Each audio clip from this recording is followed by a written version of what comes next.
Dinas Sosial Kabupaten Brebes, pada tanggal 24 Januari 2023, telah melakukan asesmen penjaringan terhadap ODGJ, atau anak terlantar, anak pang, orang gelandangan, dan orang terlantar.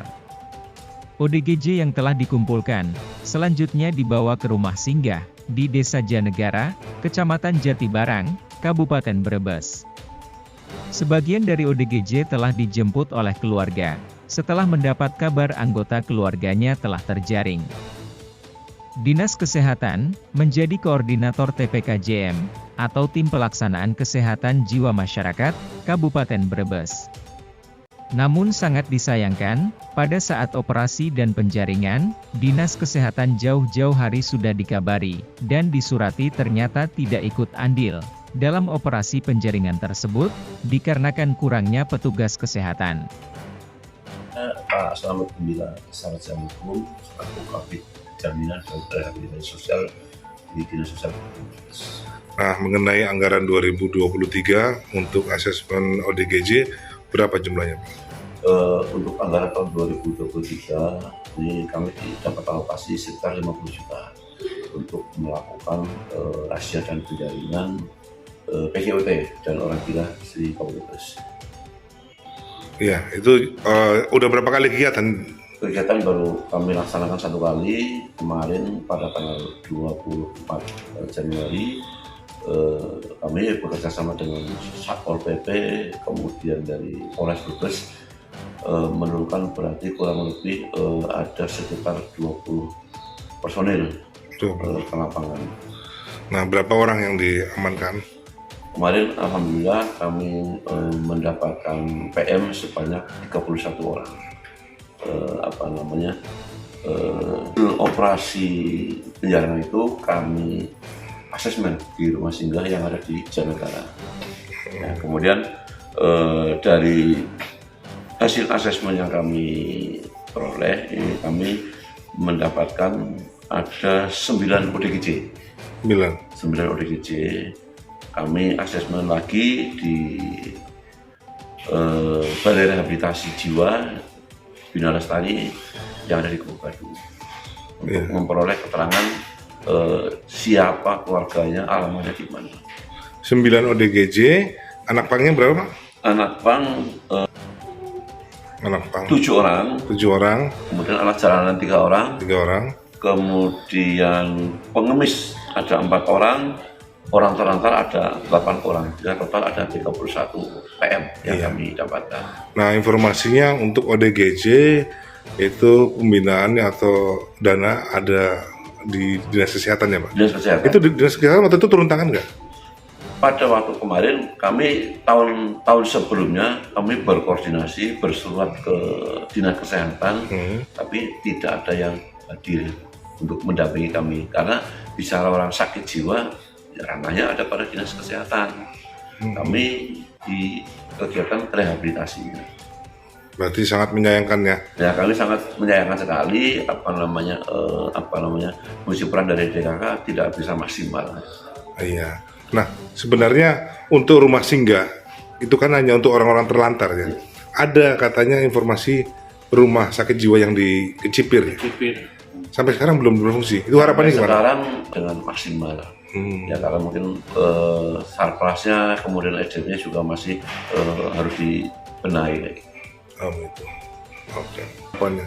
Harapan di 2023 ini kami dari jajaran Dinas Sosial Brebes berharap agar kinerja kolaborasi antara beberapa WD yang terkait dengan masalah kesehatan jiwa ini bisa maksimal, hingga masyarakat tidak terkesan bahwa penanganan orang gila itu ada pada Dinas Sosial. Dan semestinya sesuai dengan SK Bupati ada pada Dinas Kesehatan. Kami pasca penanganan kesehatannya baru kami rehabilitasi. Itu yang penting. Ada kontak person untuk laporan ada ODGJ di pinggir jalan atau orang telantar? Itu semestinya ada, karena terhitung 1 September 2022 kemarin rapat sudah disepakati antara Ketua Bluts Kabupaten Brebes, Dinas Kesehatan, dari Polres, dari TNI, kemudian dari Satpol PP, itu sudah jelas bahwa untuk penanganan kesehatan jiwa tingkat kecamatan, ya itu tanggung jawab pada puskesmas. Kemudian Satpol PP, kepolisian, TNI, dan kemudian juga TKSK serta pemerintahan desa setempat itu. Kemudian tingkat kabupaten ada pada dinas kesehatan. Fatkiatur Rahman di sini bidang apa Bu? Ibu Kabid kepala apa Saya namanya? staf biasa. Oh, subkoordinator P2 Enggak, saya bukan? enggak support. Oh, bukan. Supportnya dulu Pak Johan. Tapi Oh, sekarang gitu. support kan enggak ada. Nggak ada, Saya jadi cuma dikasih tanggung jawab untuk jadi pengampu tugas-tugas support P2. oh begitu. Nah, mengenai TPKJM, TPKJM itu nama singkatannya apa ya Bu? Tim pelaksana kesehatan masyarakat, tim pelaksana kesehatan Jiwa masyarakat. Nah, itu salah satunya adalah koordinatornya adalah dinas kesehatan ya. Iya, ketua harian untuk ketua pelaksana itu dinas kesehatan. Nah. Kita lihat lagi di SK-nya itu dari bulan tahun berapa Bu? tahun 2021. Nah, sekarang kan ada ya pejabat yang pindah atau yang sudah Ya itu pensiun. makanya itu kan mau kita adakan perubahan SK, Berarti perubahan lampiran SK ya Pak ya, mau kita ajukan. iya, sejak bulan apa itu terkendala itu? Ya kan kita kemarin itu pertamanya kita ngusulin itu sebenarnya 2020 itu sudah mulai kita mau bentuk TPKJM. Tapi begitu kita sudah maju mau rakor untuk menentukan itu, ternyata sudah ditentukan jadwalnya, akhirnya kita kan nggak boleh terkendala COVID kemarin. Langsung 2020 itu gagal. Terus sudah reda sampai 2020 sampai awal 2021, akhirnya bisa kita laksanakan 2021 itu. Di awal-awal kan belum sampai bulan April itu ya. Nah itu baru kita bisa rakor, baru kita bisa terbitkan SK, ngurus SK-nya itu bisa kelar. Berarti kapan targetnya untuk SK-nya Bu? SK-nya kan sudah. SK yang untuk revisinya? Oh revisinya tahun ini. Tahun ini ya, Ya. tapi belum tentu tahu bulannya kapan ya? Mungkin ini secepatnya lah. Secepatnya, usahakan, berarti ya. udah 5 bulan ini belum ada penggantian Belum. ya, Kan kepala dinasnya kita kan kepala dinas juga baru. yang lama waktu itu kan kita waktu COVID itu kan Pak Dokter Satono kan berulang ya kena COVID itu. Terus Pak Gunadi Pak Gunadi ganti kan PLT-nya, PLT, nah, sekarang terus pensiun. pensiun. Terus akhirnya kan Boyke. ketemu nggak harus banyak yang Ya, ini anggaran sebenarnya dari dinas kesehatan itu ada di DIPA ada tidak? untuk dinas kesehatan itu untuk kegiatan sosialisasi. Iya, terus Sosialisasi kan sampai ke kecamatan. Jadi kecamatan itu nanti arahnya kita menuju terbentuknya desa siaga sehat jiwa. Tapi baru beberapa puskesmas yang bisa terrealisasi untuk melaksanakan sosialisasinya dari kita. Terus kita juga karena perpindahan kan ini kan rumah sakit Ketanggungan itu loh ya. Jadi kan petugas jiwanya kan kena tarik iya. ke sana. Ya, jadi untuk kita monitoring lagi sampai seberapa jauh progres untuk pembentukan DSS juga belum bisa karena terkendala tenaga. Luar biasa Pak pekerjaan di P2 ini, tapi sumber dayanya PNS cuma 4 orang. 4 orang aja.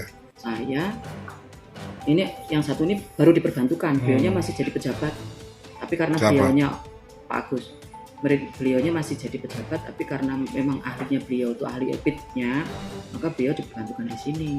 Terus Mbak kita itu CPNS, Mbak Anggi sama Mbak Iklia yang definisi tempat. Nah, itu sebenarnya yang di lain itu anak-anak kontrak. oh iya di dinas ya. Sebenarnya untuk koordinator di tiap puskesmas kan ada ya, Bu? Ada.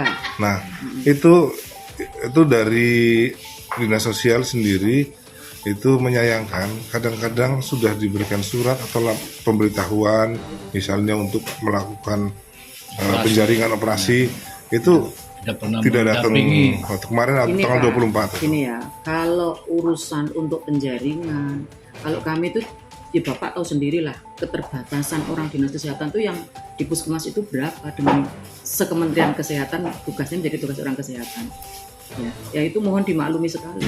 Kalau bisa disediakan tenaga seberapapun itu kita masih mau gitu loh Pak. Cuman yang bayar siapa? Begitu ya. Jadi alasannya kurangan tenaga. Sangat kurang. Itu sudah semaksimal mungkin kalau yang sudah di desa, di wilayah kerjanya itu sudah tertangani Pak. Bahkan kita selalu jemput bola. Yang sudah kan kita konsep kita kerja itu adalah wilayah kerja puskesmas. Jadi yang menjadi penduduk di desa wilayah kerja itulah yang menjadi tanggung jawab puskesmas. Kalau ada yang datang baru dilayani, kalau orang luar loh ya. Oh, iya. Tapi yang menjadi tanggung jawabnya di wilayah kerja itu. Di breakdown ke wilayah kerja paling kecil di desa, itu tanggung jawabnya bidan desa. Nanti naiknya lagi kan ke puskesmas, tanggung jawabnya ke puskesmas. Kalau sudah masuk menjadi pasien itu menjadi tanggung jawab puskesmas. Tapi kalau orang di jalan masih tanggung jawab orang puskesmas kan lucu. Itu sudah ada bagiannya sendiri kan, dinas sosial atau nanti dari kamtipnya. Dari sosial sendiri bilang itu kalau kesehatan jiwa masyarakat itu tanggung jawabnya dinas kesehatan. Enggak bisa, lintas sektor. Ya, memang orang kesehatan justru jadi penanggung jawab orang gila semua, ya lucu. Yang di wilayah kerja itulah yang menjadi tanggung jawab orang puskesmas di wilayah kerjanya. Sudah dicari, sudah ditangani ya. Nah, jadi sekarang ada koordinator bersama ya katanya. Ya iya. Kata dari Nanti Polsek kan juga terlibat, Satpol PP semua ya. Di TPKJM itu ada semuanya Pak. Oh ada semua aja. Iya, Oh. ada semuanya. Cuman karena sekarang itu cuman jabatan, jangan by name. Tapi dari perundang-undangannya memang nggak boleh, harus by name, jabatannya ini. By name berarti. Iya, by name, terus dia jabatannya ini. Gitu. Ya, di SK-nya tuh bunyi Pak orang. Iya, nggak boleh merangkap. Maksudnya, kan nggak boleh merangkap. Itu maksudnya, misalkan kepala dinas jadi ketuanya, kan nanti kan pengarahnya bupati, penanggung jawabnya ini segala macam, sampai gitu. di bawah, sampai kepala bidang semuanya ikut, dari terus dinas-dinas terkait semuanya ikut, camat semuanya masuk di situ. Ya sebenarnya kalau misalnya pada saat penjaringan itu tidak kewajiban dinas kesehatan untuk ikut ya? Enggak lah. Iya, padahal yang lain ngikut dari Polsek, dari Satpol PP ngikut, yang dinas kesehatan nggak ngikut sama sekali, kenapa? Ya mungkin karena keterbatasan tenaga itu tadi kalau saya melihatnya kan. Ya. Terutama itu. Terus maksudnya kalau sudah menjadi pasien di wilayah kerja itu menjadi tanggung jawab orang puskesmas dan pasti itu dilayani. Yang sudah kalau sebelum jadi pasien, ya maksudnya di desa ya nanti misalnya, nanti kan di kalau sudah masuk, kalau yang orang di luar di jalanan ya masa kita yang harus tanggung jawab kan? Oh, itu berarti tidak mau untuk menjadi tanggung jawab dinas kesehatan ya? Ya harus ada koordinasi lah gitu loh, gitu. maksudnya. Harus ada koordinasi, jangan semuanya ditumpukan pada orang kesehatan, masa orang gila di jalan juga jadi orang kesehatan. Iya, kan kesehatan jiwa ya Bu. Dan itu tanggung jawab bersama. Iya, tanggung jawab bersama. Kalau rumah sakit Kecipir yang katanya ada tempat untuk itu kan rumah sakit masih program ya, masih untuk puskesmas belum difungsikan. mampu rawat jiwa. Puskesmas mampu perawatan jiwa. Belum difungsikan sampai sekarang ya? Kalau itu saya nggak bisa jawab. Iya. Karena saya belum menangani itu. Belum. Saya nggak bisa jawab. Kalau mau dipertanyakan lagi, coba nanti dirunut ke yang lebih tinggi yang bisa memberi jawaban. Terakhir saya cuma diminta untuk membuat proposal untuk pengadaan sarpras untuk agar puskesmas tersebut bisa segera difungsikan. Oh, berarti sudah diusulkan. Yang terakhir itu dari pendanaannya itu saya disuruh bikin proposal dan itu sudah. Itu kan proyeknya kan panjang ya Pak, itu dari berapa tahun kan. Terus kemarin karena dananya itu harusnya untuk di situ, akhirnya untuk tanggap darurat COVID kemarin, dapat tanggap darurat pandemi kemarin itu jadinya ya harus wijana sini, bukan cuma itu, yang lain juga begitu gitu, dana yang lain juga begitu. Ya. Jadi ini sudah diusulkan untuk. Dari Brebes, Jawa Tengah, Teguh Aji Wiguno, Sandra TV Brebes, mengabarkan.